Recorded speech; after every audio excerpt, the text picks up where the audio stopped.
그래서 또 다른 보혜사가 오게 되면 어떻게 하실 것이라 말씀하셨습니까? 16절에 말씀하셨습니다. 또 다른 보혜사를 너희에게 주사 뭐라고 말씀하셨습니까? 16절에 또 다른 보혜사를 너희에게 주사 영원토록 너희와 함께 하리니. 보혜사를 우리에게 주시는 그 보혜사는 어떤 분이에요? 영원토록 함께 하신 분이에요. 우리 곁을 떠나지 않아요. 우리가 예배드리는 이곳 하나님 은혜 가운데 막 감동이 되고 하나님 말씀이 막 들려주고 찬양 가운데 감동이 있고 눈물이 있고 막 기쁨이 있고 이 순간만이 아니에요. 나는 홀로다. 나는 죽고 싶다.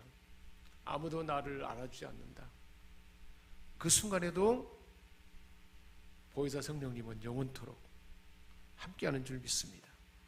예수님이 제자들을 불러서 3년 동안 늘 함께했습니다. 이제 주님이 떠나간다 그러니까 제자들 얼마나 불안했겠어요. 아니 주님 어디를 간단 말입니까? 주님 가시면 안 됩니다. 주님 가는 곳에 우리도 따라가겠습니다.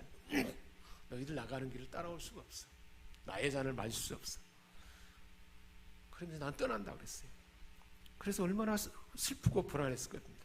그런데 우리 주님은 또 다른 보혜사, 예수님도 보혜사인데 또 다른 보혜사가 오면 영원토록 너희와 함께 할 것이다 그랬습니다.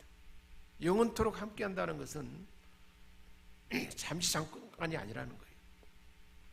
예수님이 제자를 떠나신 것은 잠시뿐이었습니다. 그래서 그 후에 이어지는 말씀을 보면 다시 올 것이다. 살아서 함께 있게 될 것이다. 말씀하셨습니다. 그런 것처럼 예수님은 오순절 성령 강림과 더불어 그들 안에 오셨어요. 그래서 영원토록 함께 했습니다. 그래서 그 증거가 베드로의 삶의 모습이잖아요. 계집종 앞에서도 벌벌 떨면서 예수님을 부인했는데 또 다른 보혜사가 성령으로 영으로 베드로 안에 임하게 된 그 후로부터 베드로의 삶은 달라졌잖아요. 그렇게 함께 하겠다는 거예요. 승천하기 전에도 예수님은 마태복음 28장 20절에 말씀하셨어요. 세상 끝날까지 항상 너희와 함께 하겠다. 할렐루야. 참, 우리는 대단한 존재들이에요. 세상 끝날까지 영원토록 언제나 함께 한다는 거예요. 그래서 베드로와 함께 했어요. 그래서 한 번 설교하니까 3,000명이 회개하게 되었고 구원받게 되었고, 안진뱅이가 예수 이름으로 일어나 걸으라 그랬더니 발목에 힘을 잃고 걸어나고 뛰고 걷고 찬양했습니다. 스데반도 마찬가지예요. 얼마나 대단해요. 얼굴이 천사처럼 빛났습니다. 왜 천사처럼, 어떻게 천사처럼 빛났다고 그랬습니까? 은혜와 성령으로 충만하니까. 보혜사 성령님이 그 안에 모든 것을 생각나게 하고 은혜 가운데 함께 하니까 얼굴이 천사처럼 빛났다 했어요. 사람들이 돌로 쳐서 죽이는데 그런 가운데서 하늘문이 열려서 하나님 우편에 서신 예수님을 볼 수 있었습니다. 무엇이 그렇게 가능하게 했을까요? 성령님이 함께하기 때문에 가능한 일이었습니다. 그 사도들과 함께했던 그 성령님은 오늘 저와 여러분의 삶 가운데 함께하는 줄 믿습니다. 예수님 때문에 가족들로부터 소외당할 수도 있어요. 예수 믿는 것 때문에 사회로부터 철저하게 소외당할 수 있습니다. 우리 대한민국에는 그렇게 심하지는 않죠. 직장에서 그럴 수 있어요. 그런 사람이라 할지라도 오늘 우리들은 이 세상에서 결코 홀로인 외로운 싸움이 아니라는 거예요. 누가 함께하는 거예요? 영원히 함께하시는 성령님이 함께한다는 것입니다. 그분이 곁에 서 계셔서, 곁에 서 계셔서 저와 여러분과 함께하는 줄 믿습니다. 할렐루야. 어떻게 함께한다고 말씀하십니까? 17절에 보니까 중반에 그는 너희와 함께 거하시며 그랬습니다. 함께 거하신다 그래서 어떻게 함께? 함께 거한다는 거예요. 거처를 함께 한다는, 늘 가까이 곁에 있다는 거예요. 언제 어디서나 함께 거처를 함께 하면서 동의한다는 말씀입니다. 예수님이 이 땅에 오실 때에는 시 공간에서 예수님이 있는 곳에 있어야만 같이 있을 수 있어요. 베나 산상에 예수님이 데리고 간 제자는 베드로와 야고보와 요한 세 사람뿐이었습니다. 아래쪽에는 다른 제자들이 있는데 어떤 아버지가 자기 아들이 귀신 들려가지고 아들이 막 불구덩이에 들어가고 막 이렇게 고통당하고 있어요. 제자들보다 고쳐달라고 그랬는데 꼼짝 못해요. 아무리 해도 어떻게 할 수가 없어요. 주님이 가까이 계셨다면 주님에게 도움을 청했을 텐데 그럴 수도 없어요. 함께 있지 않으니까. 그래서 꼼짝 못하고 당했습니다. 그런데 예수님이 계시면 모든 게 다 가능했어요. 빈들에서 먹을 것이 없었는데 예수님이 계시면 5,000명이 먹고 남자만 5,000명이 먹고 다 배불리 먹을 수가 있었어요. 어떤 때에도 막 풍랑이 일어도 잠자는 예수님 깨워서 예수님 지금 풍랑이 일었어요. 그러면 예수님이 그냥 다 잔잔하게 할 수 있었어요. 그런데 예수님이 안 계신 곳에서는 불가능했습니다.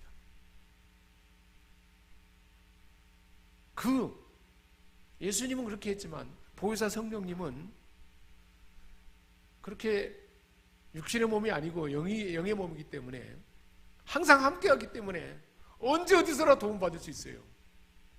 사랑하는 여러분, 막 풍랑이 일어나고요. 그리고 주변에 막 귀신의 영향력으로 막 고통을 받고 막 힘들어요. 가정에도 그러고 막 이런. 하나님의 은혜가 막 훼손되고. 그럴 때 누가 도울 수 있습니까? 예수님과 똑같은 그 성령님이 곁에 계신단 말이에요.